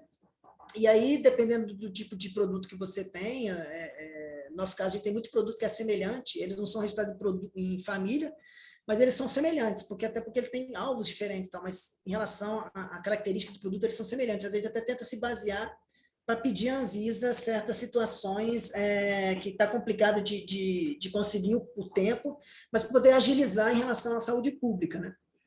E aí a gente pede, mas a Anvisa sempre vai pedir para você enviar os dados. Então, se eu pedir, por exemplo, se eu tiver 3 meses, ele pode dar, no máximo, para a gente, normalmente ele vai dar 3 meses. A gente às vezes pede 6, porque é semelhante com outro produto e tudo mais, ela pode até aceitar, mas não necessariamente, tá? E estabilidade, então, é uma coisa que quase sempre vai ter de exigência. Se você não tiver com prazo certinho, se você não tiver com os dados de 1 ano e pedir 1 ano, ele não vai te dar 1 ano. Ele vai querer saber o porquê e tudo mais. Tá? Dificilmente ele vai te dar relacionado com um dado que você ainda não tem. Tá? Em relação ao desempenho clínico, é um que a gente até teve agora, por exemplo, de monkeypox, que normalmente a Anvisa pede 50 amostras positivas e 50 amostras negativas para você fazer o teste. Mas tem tipo de doença igual aconteceu com o monkeypox, a gente não tinha 50 amostras na hora para isso. Então, ela até aceitou, mas a gente depois teve que complementar o estudo para poder enviar para ela, entendeu? Não é uma coisa que ela chega assim, não, então você tem 10 de cada, manda para a gente, está tudo bem. Não, você pode mandar inicialmente, mas você tem que complementar o seu estudo e enviar para ela. Ela sempre vai querer que você atenda ao que ela pede, né? Mesmo que você não faça na hora, você se compromete com um termo de compromisso para a Anvisa, dizendo, eu vou enviar para vocês assim que eu fizer. E aí você tem que enviar para a Anvisa. Tá? Relatório de validação de procedimento de SAI. Então, isso aqui normalmente acontece que às vezes causa dúvida. Isso aqui normalmente é você dizer realmente como você chegou naquele produto, o que você fez, o que você utilizou, que tipo de ensaio que foi, como é que foi feito. Mostrar para a Anvisa como é que você chegou no seu produto, né? Isso às vezes acontece até por dúvidas em relação ao que seria isso. Fabricante legal, fabricante Fabio, isso foi engraçado. Isso foi engraçado porque no nosso caso a gente faz parte Biomanguinhos da Fiocruz. Então a Fiocruz ela tem o CNPJ dela e a Biomanguinhos tem o nosso CNPJ. Mas todo o nosso trâmite com a Anvisa é relacionado a CNPJ da Fiocruz, né? Então, a gente tem que fazer tudo no CNPJ da Fiocruz. E a gente já teve uma exigência que a gente já até alinhou internamente na parte de regulatórios e ficou certo. Porque, na verdade, como o CNPJ é da Fiocruz, a Fiocruz ela é a fabricante legal. Ela que responde, né, por aquele registro, porque o CNPJ é dela. Mas quem fabrica é Biomanguinhos. Então, a gente é a unidade fabril. Então, isso é uma coisa que, às vezes, a empresa ela pode fazer, digamos que uma empresa X aqui do Rio de Janeiro, ela entra lá com uma importadora, digamos, ela é uma importadora, ela diz que é fabricante legal, unidade fabril. Não é. Ela é a fabricante legal. A unidade fabril vai ser de onde ela importa, aquela empresa lá fora que vai fabricar e enviar para ela, né? Se eu tiver uma empresa aqui no Rio de Janeiro que que faz o registro e tudo mais, mas o fabricante fica em São Paulo, a unidade fabril dela é São Paulo. Então, mesmo que CNPJ sejam diferentes, eu tenho que separar isso. Então, lá na minha embalagem, no dossiê, eu tenho que explicar isso para a Anvisa. Então, isso já foi uma exigência que a gente teve aqui, que agora a gente já separou, já está tudo certo, né? Esse também foi engraçado, autoteste para o Ministério da Saúde. O que aconteceu? A gente teve um autoteste de HIV, que é aquilo que eu falei com vocês, eu tenho que fazer todo o teste de usabilidade, fizemos tudo bonitinho, enviamos para a Anvisa, atendendo todos os critérios, foi definido o registro. Só que como a gente é uma instituição pública que a gente fornece para o Ministério da Saúde, e o próprio Ministério da Saúde fez algumas exigências de algumas alterações para poder facilitar o usuário do SUS. Então, nesse caso, é engraçado por quê? Porque a exigência não foi da Anvisa, mas do Ministério. E como a gente teve que alterar algumas coisas para atender o Ministério, a gente tem que informar a Anvisa. A Anvisa aí entra naqueles pós-registros. Eu alterei isso e isso para atender o Ministério. Então, nesse caso, a gente tem que não só atender o Ministério, mas também, devido a essas mudanças, atender também a Anvisa. Em relação a essa alteração de assunto... essa alteração de assunto, que aconteceu uma vez. Você lembra que eu comentei com vocês todos aqueles assuntos, vou até voltar aqui, para facilitar a visualização. Esses assuntos aqui. Aquilo que eu falei, que normalmente a gente tenta verificar se, dependendo da mudança que eu quero fazer, de repente ela se enquadra em alguma implementação imediata. Então, teve um exemplo que a gente achou que poderia encaixar dentro de uma apresentação comercial aqui, de implementação imediata, a gente enviou para a Anvisa, para a gente tá tudo certo, né? A implementação imediata, vamos lá.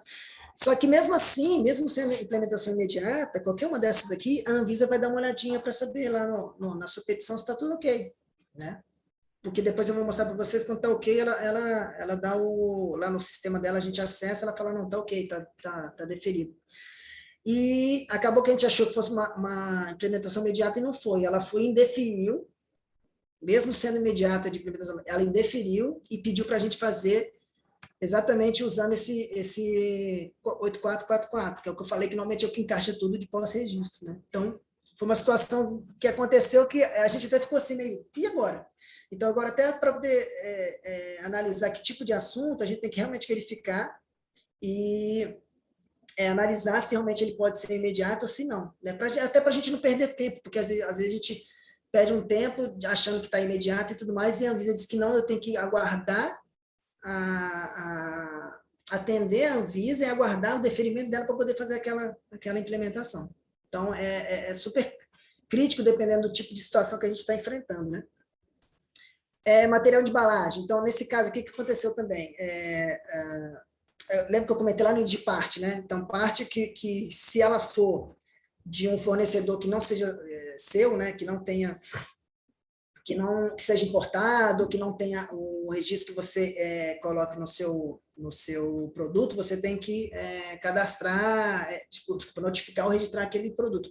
Aconteceu com a gente uma vez, a gente utilizava lanceta em curativo que vinha da China, e acabou que a Anvisa já era um parceiro, né? Mas a Anvisa, de qualquer jeito, pediu para a gente regularizar a lanceta e o curativo. Então, a gente teve que, além de regularizar o produto, a gente teve que regularizar a lanceta e o curativo. No caso, a lanceta, ela é classe 2, e o curativo é classe 1. O curativo é um pouco mais simples, né? Bota a documentação lá que é bem mais simples.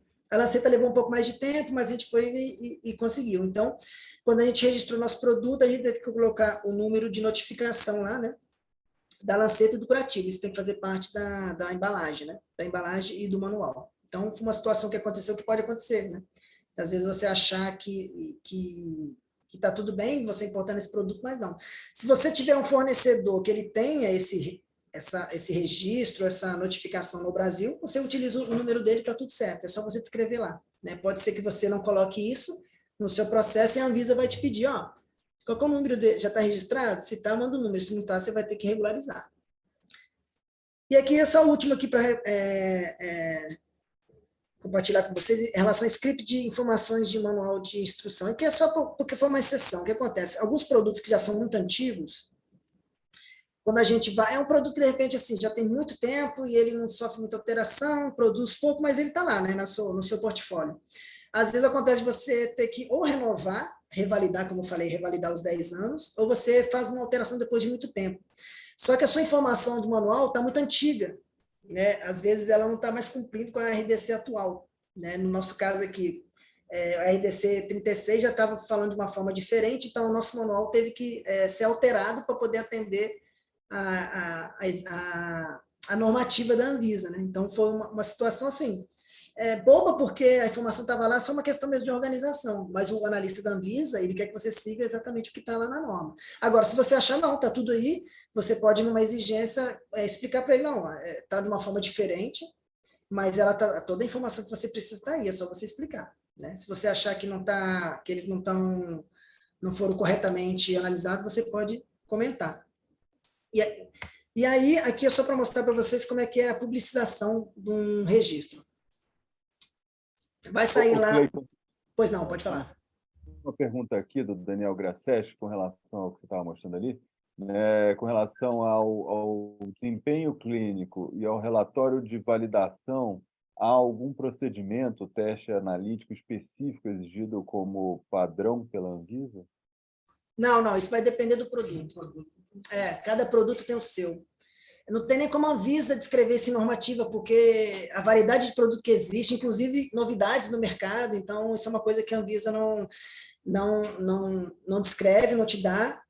Você pode usar, se você encontrar em normativas internacionais, você pode utilizar sem problema nenhum como respaldo. Se você encontrar alguns papers, né, que indiquem essas coisas, você também pode utilizar.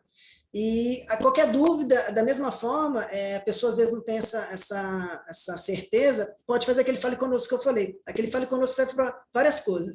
E aí você informando, se você tem alguma dúvida, se aplica ou não, você escreve lá no Fale Conosco, ele vai ser enviado para a GEVIT, a Gerência de Produtos para Diagnóstico in Vitro, que vai te auxiliar. Mas não existe um padrão não, porque a diversidade de produtos é muito grande. Mais algum por agora? Não, por enquanto não. Para finalizar aqui, já estamos finalizando, isso aqui é só para mostrar como é que funciona lá a publicização, né, do registro. Então, no Diário Oficial, vai sair lá a informação, o que vale, aquela data que eu falei de registro ou de pós-registro, a data, essa data aqui do Diário Oficial. Então, nesse caso aqui, foi dia 26 de setembro de 22. Tá? Esse aqui foi um exemplo de um produto nosso aqui. Vale essa data, né, como data de registro. Por quê? Estou falando isso porque vai ter aqui embaixo, eu dei uma ampliada para melhorar, vai ter aqui a resolução que está publicando esse deferimento de registro, mas não é essa data, porque normalmente o que acontece? As resoluções elas são feitas pela Anvisa e a Anvisa envia para a imprensa nacional. Então, a imprensa nacional às vezes demora um pouquinho para poder liberar. Então, a gente não tem essa informação, a gente só vai ter essa informação quando o Diário Oficial for publicado, e aí essa data equivale para a gente. Então, aqui é só para mostrar para vocês, também ele vai dizer aqui, ó, né? A Gerente Geral de Tecnologia de Produtos para a Saúde, né, a GEVIT, vai definir as petições abaixo, e aqui a informação, ó, essa informação que ele descreve lá, o nome da empresa, né, o CNPJ, o nome comercial, o número do processo, qual que vai ser o registro, as petições e o expediente. Então, aqui, no nosso caso, aqui, o nosso produto aqui foi, né, Fundação Oswaldo Cruz, CNPJ da Fundação, o produto, que era o kit molecular Monkeypox, né, Biomanguinhos, aqui o processo dele, o número de registro, qual foi o assunto que eu utilizei, nesse caso foi o 8433, que é de registro, e aqui o expediente relacionado ao meu processo. Tá? Isso só para exemplificar como é que funciona. Tanto no classe 3 como classe 4 vai sair dessa forma aqui. Agora, quando for classe 1 ou classe 2, ele vai sair assim. Então, eu vou ter que entrar lá no site da Anvisa, vou botar lá o número do processo para pesquisar e ele vai me dizer assim, se foi publicado, ele vai dizer aqui, ó, publicado deferimento. Eu clico no itemzinho aqui e ele vai mostrar essa forma aqui as informações relacionadas ao meu produto. Então, olha, ele vai me dizer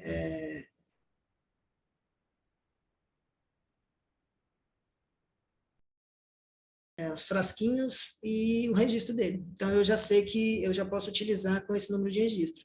É importante você esperar isso, porque toda a embalagem sua tem que ter um número de registro. Então, você vai ter que aguardar isso aqui para poder atualizar a sua embalagem, o seu manual de instrução, até porque, posteriormente, lembra que eu comentei que, assim que finalizou, eu tive o deferimento do registro, eu preciso enviar esse manual para a Anvisa. A Anvisa coleta todas as informações do produto lá em relação aos manuais, para que fique disponível com certeza para o público. Então, no geral, gente, é isso. Realmente, a ideia foi para trazer para vocês um geral de como é que funciona a parte regulatória. É uma parte chatinha para quem não tem, né, esse tete-a-tete com a Anvisa, mas o regulatório serve para isso, né, para dar orientação, né, para mostrar o que pode ser feito, quais os caminhos que a gente pode fazer, aquilo que eu falei de imediato, não imediato, o próprio regulatório que vai dizer, não, de repente pode ser, às vezes não, a gente não tem como, vai ter que considerar o prazo. Então, no geral, é isso, assim, qualquer dúvida que você tiver por aí, Cristiano, fica aqui disponível, mas se alguém tiver uma dúvida posteriormente, está aqui meu e-mail para poder responder qualquer coisa. Muito ótimo, Cleiton, foi realmente muito esclarecedor. Pessoal, agora vocês podem levantar a mão para fazer a pergunta. A gente não tem nenhuma escrita no question and answer. Às vezes a dúvida é só na hora, sabia? Na hora. Eu fui lançando as perguntas ao longo. Então, acho que agora o Toró colocou uma pergunta. Ô, Toró, eu vou liberar para você falar aqui. Não sei se você está com o microfone aí, mas eu liberei. Você pode falar, Toró. Alô? Pode falar. Alô? Estamos ouvindo. Na verdade, essa pergunta é a Lúcia que está pedindo para eu fazer, porque por alguma razão ela está com um problema lá, tá certo? Queria que você comentasse sobre o processo regulatório de desenvolvimento de sistemas eletrônicos, softwares, aplicativos, desenhos técnicos de chips microfluídicos, impressão 3D e desenvolvimento de sensores. Tudo, né? Então, nesse tipo de Bem gentil, a Lúcia. Eu vou até voltar aqui, porque, em primeiro lugar, deixa eu voltar aqui naquele item que eu falei do software. Deixa eu ver se aqui. Vocês vão ter que, esse tipo de situação, agora com essa nova legislação aqui, a 657, você vai ter que regularizar esse software, dependendo da situação, da característica dele, seguindo essa RDC. Eu sei que qualquer software, você vai ter que seguir, a Anvisa tem um manual de validação de sistema computadorizado. Eu não tenho um número aqui não, mas eu posso pegar para vocês, eu não sei de qual, eu posso pegar e depois mandar para vocês. A gente aqui, normalmente, a gente tem alguns softwares, mas estão mais relacionados com a parte de gestão de qualidade, né? Mas que tem dados de informação de medicamentos, no nosso caso, e de kits para diagnóstico também, né? Com relação à produção e tudo mais, que a gente tem que seguir a validação do sistema. Então, toda a questão de validação do sistema, esse manual, acho que tem até se eu não me engano, eu não sei se é uma IN, uma instrução normativa, ou se é uma RDC. Tem ela só para software. Então, se você quiser utilizar um software, você vai ter que seguir essa legislação e verificar se ele for um software que é utilizado como dispositivo médico, além de fazer toda essa parte de validação, você vai ter que atender essa RDC 657 aqui, que acaba que, com certeza, eu não cheguei, confesso que eu não li toda essa legislação, mas com certeza você vai ter que validar o sistema, isso é fato. Né? Quem trabalha com software sabe disso, e com certeza essa RDC vai pedir isso para você. Eu posso compartilhar para vocês depois. Legal. Bom, isso ela estava falando que é para desenvolver um dispositivo de point of care, não? Acho que não muda, né? A mesma não coisa. Não muda não, isso aí. É porque a parte do point of care, você vai ter toda a parte que tem essa característica do diagnóstico in vitro, você vai seguir a R36 normal, né, conforme eu expliquei aqui para vocês, e qualquer software relacionado a esse produto tem que seguir essa RDC aqui. Claro, e a validação, né, que eu te falei, a validação do software, tem um software, ele tem que ser validado, isso é fato. Aí vai seguir a outra RDC que eu comentei com vocês, que eu posso depois compartilhar. E aí depois verificar se ele vai ter que ser regularizado à parte, ou junto mesmo com o produto. Ok, muito obrigado. Parabéns pela fantástica apresentação. Obrigado, disponha. O Wanderson está com a mão levantada. Wanderson, vou liberar para você poder usar o microfone. Está liberado. Estão escutando? Sim. Cleiton, muito bacana a sua palestra, viu? Muito legal mesmo, muito completa. Eu tenho, na verdade, 3 dúvidas. São elas as seguintes. Você mostrou apenas, eu não sei se é apenas, mas como faz o procedimento através de uma empresa, né, de um CNPJ, na verdade. Isso, para o nosso caso aqui, eu acho que a gente seria um piloto, né? Seria alguma coisa do tipo, e que talvez chegasse em uma empresa. O nosso processo, ele seria como? No caso de vocês, é que vocês vão ter que tem que cumprir BPF. Vocês vão ter que ou ter uma empresa terceirizada, ou de repente se organizar para poder tentar, porque o grande problema é exatamente cumprir a BPF, que não é algo tão fácil assim não, né? Porque você isso, perfeito. Aí entraria... Pode falar. Aí entraria até na segunda pergunta. Você falou um pouco sobre a questão de importação, né? Por exemplo, tem vários desses testes rápidos que eles são importados, né? E como é que você garante essa BPF desses que são importados? Isso, bom, excelente pergunta, que é uma coisa que eu não falei, até bom que eu vou destacar agora. Todo importador, primeira coisa, o importador vai depender, tem importadores que só importam o produto praticamente pronto, tem importadores que ele chega, ele pega um produto e embala, só embala aqui, né?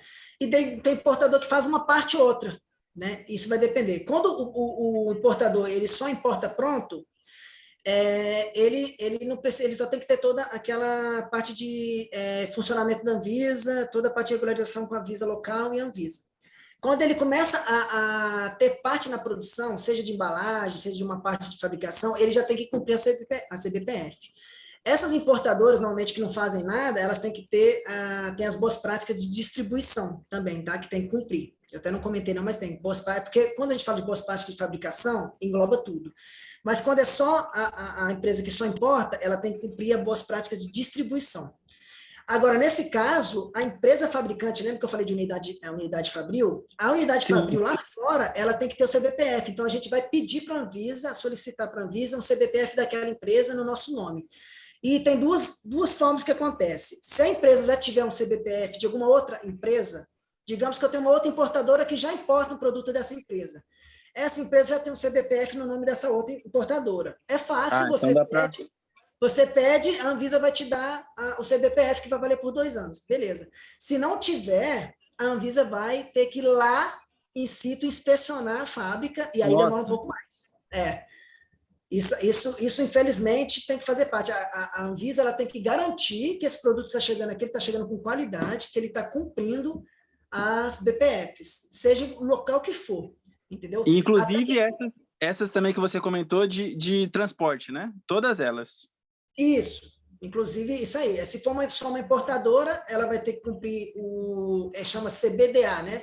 Boas práticas, o certificado de boas práticas de distribuição e armazenamento. Ela tem que cumprir e a Anvisa, normalmente a Anvisa local, vai inspecionar em relação a isso, tá? Ela tem que garantir que o transporte seja validado, que ela armazene corretamente, que não tenha mistura de lotes, toda essa parte de BPF que também está relacionado com a parte de distribuição e armazenagem, tá?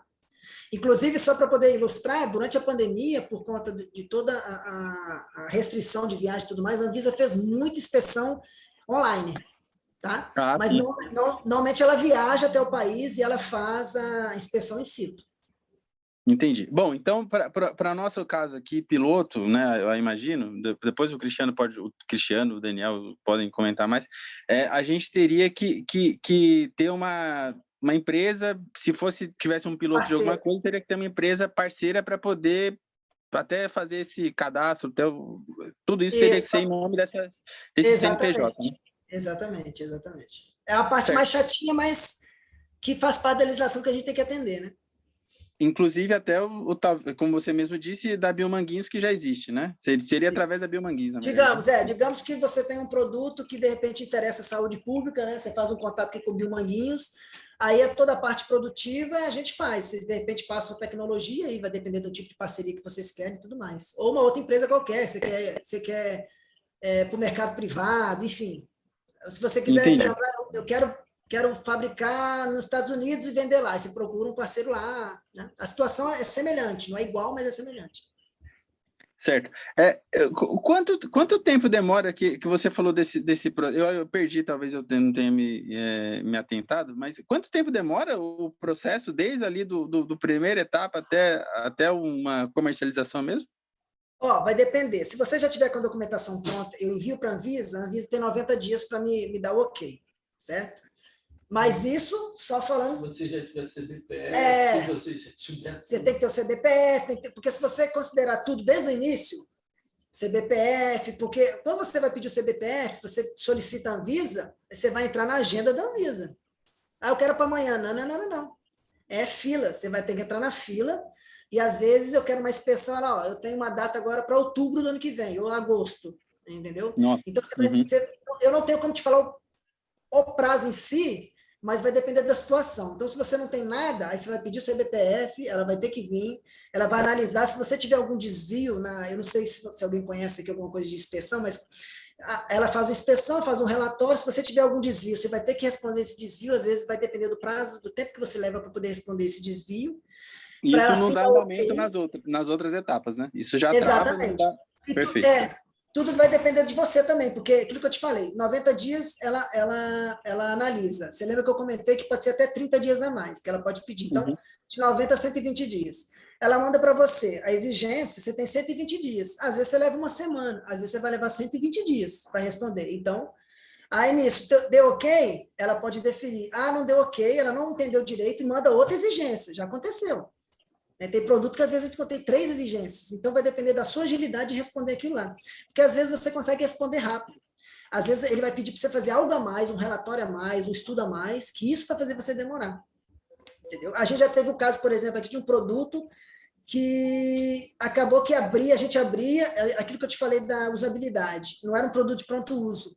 A gente teve que fazer o estudo, então demorou um pouco mais para poder fazer o estudo, enviar para a Anvisa. Então, não é um prazo que é certo, vai depender de você e depender da situação que você se encontra. Perfeito. E para o caso, você comentou apenas sobre a parte humana. Para veterinário, para esse tipo, como que funciona? É mais ou menos a mesma coisa? Não? Eu até comentei aqui com o Toninho, que tinha me convidado aqui, né, para poder participar. A gente até tem, eu inclusive tenho uma colega minha que trabalha comigo, que ela é veterinária, só que hoje ela não pôde vir. A gente ia até comentar um pouco, mas assim, porque eu não tenho experiência com a parte veterinária, mas eu sei que funciona, é semelhante, é um pouco mais simples.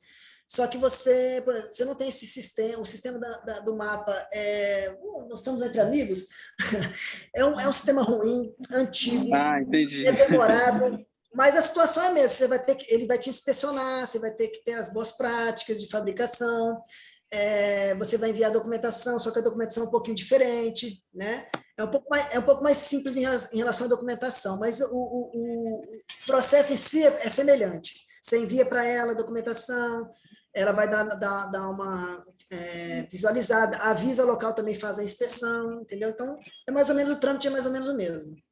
Perfeito. Ô, Cleiton, só para finalizar, é uma curiosidade. Desculpa, é pelo Ministério da Agricultura, tá? Pelo mapa. Ah, sim. Perfeito, não, perfeito. Não é Anvisa, não. Ah, ok. Só para uma curiosidade agora. Quando a gente compra, a gente usa aqueles, por exemplo, aquelas placas de PCR, aquele tipo de material, todos eles falam, né, que é apenas para pesquisa. Diagnóstico, só para pesquisa. Isso tudo é para se precaver, de proteger de toda a questão burocrática do diagnóstico? É isso? Não. É porque esse tipo de produto pode ser usado em laboratório sem fins diagnósticos. Né? Ou então mas de pesquisa, lá eles falam que é apenas para pesquisa, né? Aquele lá que é vendido, que a gente usa, que a gente compra. Então, isso.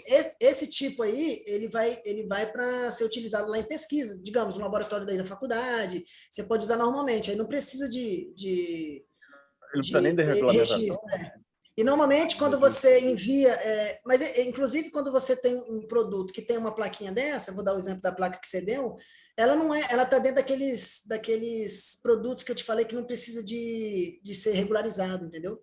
Vai depender do tipo de... Aí, mas um apenas para diagnóstico, então teria que ser, é isso? Não entendi a pergunta.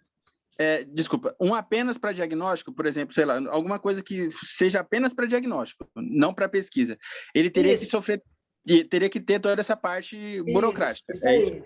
Aí tá.